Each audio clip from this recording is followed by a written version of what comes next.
comes rum coming everywhere.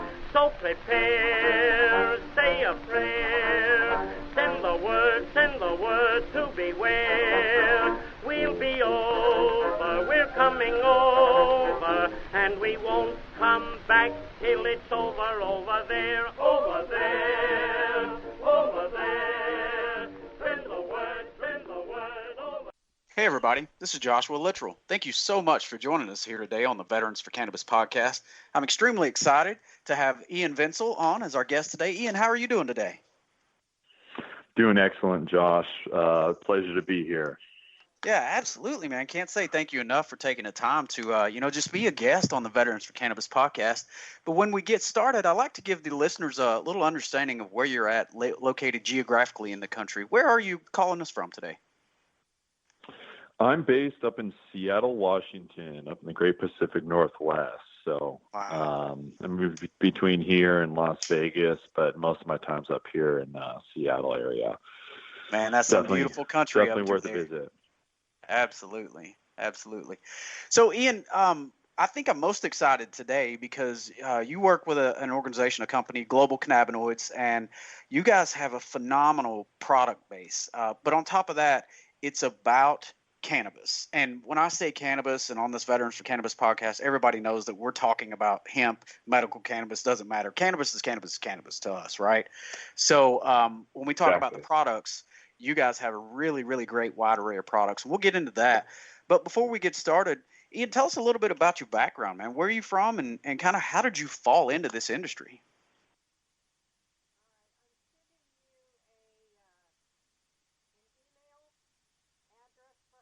Ian, did I lose you? Are you there? Sorry, went on mute. No great, worries. Yeah, no worries. Yeah. All right. So the question was, how'd you get into it? How'd you kind of fall into this industry? All right. Beautiful. Yeah. And so I kind of, untraditional, like I think a lot of people early on in the industry. It was back in 2010. I was only 18 years old, and I, just had friends that had different autoimmune diseases or cancer, et cetera, family members, and really saw firsthand kind of the power, healing powers of cannabis and different cannabinoids. Obviously, it was, just cannabis at that time, but basically just wanted to get involved. I saw it. I spent, 100 hours online over the next, over a handful of months, talking to people that were basically, pioneers, but also considered criminals by most society's eyes, caregivers, growers, medical patients, veterans, that had I was literally in the sauna at 24 Hour Fitness in Issaquah, Washington, and was talking to a gentleman who was missing most of his leg. And I would just always bring it up because I was excited.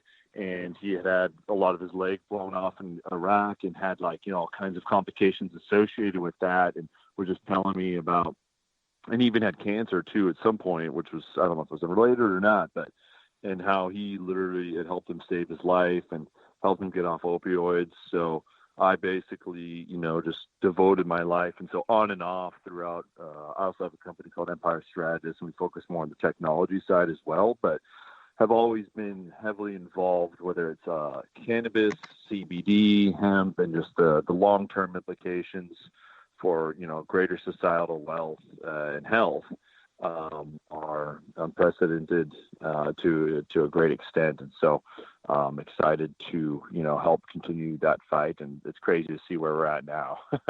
It is, Ian. And, you just mentioned something I didn't know anything about. So I'd love to delve into that a little bit further into this conversation, too, with your other side, the entities that you've got. But did you grow up in Washington?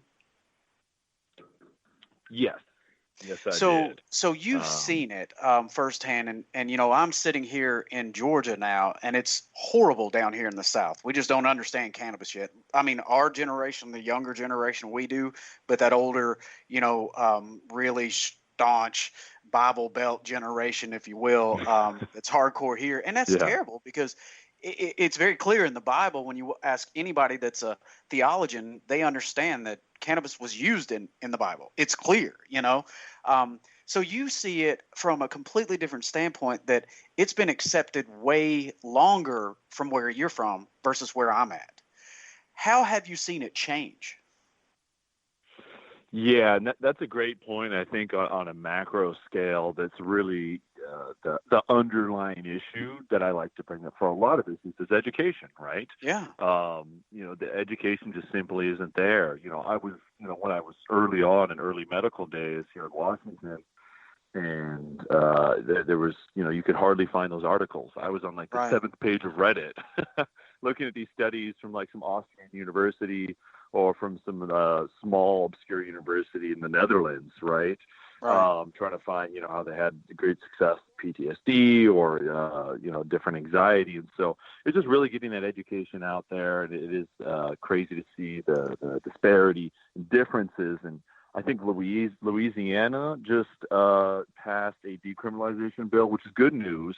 That is huge so the news. South is the South is catching up, which is good, but it's just really getting the education out there. And the problem is the education is expensive, right? That's, we know right. that in America. That's a core problem. And I think that technology is helping us level, I guess, that barrier to entry of education on the benefits of cannabis, on natural treatments and ailments in general for people. And so I think, that'll be a big thing, and it's slowly trickling the South as CBD is extremely a lot more popular in the South now because that's their access to cannabinoids, and hopefully is a catalyst to allowing decriminalizing first, and then allowing medical access for all patients around the U.S. and the world. It's crazy how CBD and a lot of the cannabis producers, and when I say that medical or recreational, it doesn't matter, but a lot of when this all started, everybody from that standpoint was like, there's nothing to it. They didn't want the CBD side, they didn't want the hemp side to come about. But I look at it, what you just said is spot on, Ian. Down here in the South, the CBD world is what they know, and it's taking over. So we're able to break down a lot of those barriers and open those conversations up and educate people who for the past 40, 50 years have been unable to be educated, meaning that they've been completely closed-minded about this too. But now their grandmother or their great-grandmother or their selves, senators and representatives here in the South, are using CBD, and they still, a lot of them, don't understand it's from cannabis. How crazy is that? It's asinine when you think about it. It's the original gateway drug. Right. And it's hard to help them understand that now they're using something that is a cannabis-based plant, and to see their minds and eyes open up, it's like, wow. But I'm so thankful for what CBD has done for the South, because now we're finally going to get to the point, I think, countrywide where we should be with cannabis as a great option and opportunity for us. So had you always been a cannabis user growing up, or is that something that you kind of, how did it come about for you? Yeah, I'd say first time consuming or medicating would be around, I think it was about 18 years old. Sure. So it was like senior year of high school. I had other friends that did it earlier, and then, or maybe even junior year during the summer. But it was out of it was like the most ghetto, just makeshift. It was like a plastic PVC tube into like a metal socket with like a copper, et cetera, and didn't even work. I was like, I think we've all been there. Yeah, and that's what a lot of people don't know, and then they try to dose, and the dosaging is super important. So yeah, it was then, and then I used Medicaid a lot throughout college, just through helping dealing with stress or recovering from athletics, from like doing track, et cetera, or heavy weightlifting. So and I think dosaging for it was a big part, and I've taken 6 months off at a time, year off at a time here and there. Right. But I think a lot of people get turned off onto it because their dosaging is wrong. Same could be same for CBD, natural medication. I think it's important. It was important for me in my journey. Takes a while, with concentrates versus edibles and the kind of differences that. So I always encourage people to microdose in the beginning and try different things and work your way up because we don't want people to have a bad experience. And I'm sure we all know someone that's had a little too much edibles and gone south. Yeah, and I personally have, and I can't say, look, guests like you, Ian, VENSEL, you're the reason why we do what we do, because what you're talking about from a dosing standpoint, that's what everybody should be talking about. That's what is going to prevent those bad times, those bad experiences from happening, which give us all a black eye. We don't want somebody to say, oh, I took it because my grandson said it would help with my cancer and I freaked out and had to go to the hospital. That's horrible on all of us. But the one good thing is we know they ain't going to die, right? so that's a huge positive. But, what you're talking about from a dosing standpoint is what everybody should be having from a conversation and microdosing. Can you just help our listeners understand what that is? That's a great point, and I want to expand on that a little bit. Yeah, that's definitely dosaging for anything, whether you're taking aspirin, whether you're taking a supplement, or THC, CBD, so be it, is just basically starting with smaller amounts and kind of working your way up, because everyone's endocannabinoid system, which is the ECS, is going to be different. Now, I turmeric versus a shot of alcohol versus puff on a joint is going to be different than Josh or someone that's been on tour in Iraq, or whether they just have very stressful. They're a grocery bagger. Everyone's epidemiology is going to be different. So just kind of finding what works best for them, and I think that's going to be the biggest key to turning this on a larger level and getting more people introduced, is kind of making sure they start small, find the dosage that works for them. In a lot of cases may not be enough, particularly in the CBD. But there's a lot of people that like to say, like, oh, you need 50 milligrams of CBD to be effective. Right. And, pontificate because they've been doing extraction for a while, but realize that I know plenty of people that, 15 milligrams, can make a world of a difference on a stressful day. What you just said is perfectly. That's a great analogy with the aspirin side of it. A child doesn't take the same amount as an adult, right? Or a 100-pound person doesn't take the same amount as a 400-pound person. So you're spot on with that, Ian. Where dosing is critical and key to what we're doing, and one dose is not something that goes equal for everybody. So that's a great point, man. And I love the point that you bring that up. You say that to people who are asking you questions about it and help them understand that you've got to really figure out what works for you.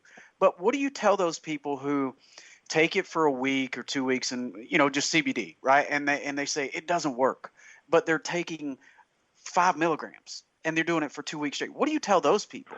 How do you help them? Yeah, it's a great question. Of course, as you know, and you guys have, different product offerings for yourself. And, we offer, they're global. There's different levels, whether it's CBD isolate, whether it's broad spectrum, where the THC is removed, or it's a full spectrum, which has the THC. Those can all kind of come into effect. Full spectrum is obviously preferred, where it has the wide variety of cannabinoids, flavonoids, and terpenes. And so that's going to be typically your best effectiveness. But like we were kind of talking about it earlier, everyone's endocannabinoid system is different. Mm-hmm. So kind of finding, and, if you're not having good results, you're going to want to up that. Or if you've only been trying isolate or broad spectrum, you should likely try to incorporate some full spectrum. So it has a little THC, which is going to have that look at it almost as the synergistic effect.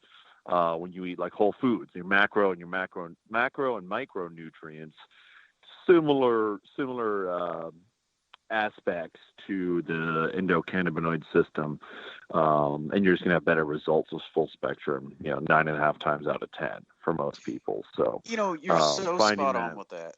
So spot on. Sorry, I didn't mean to interrupt. All right, go ahead. Oh, of course. And, I'm sure what have you guys kind of seen, especially being a vet and working with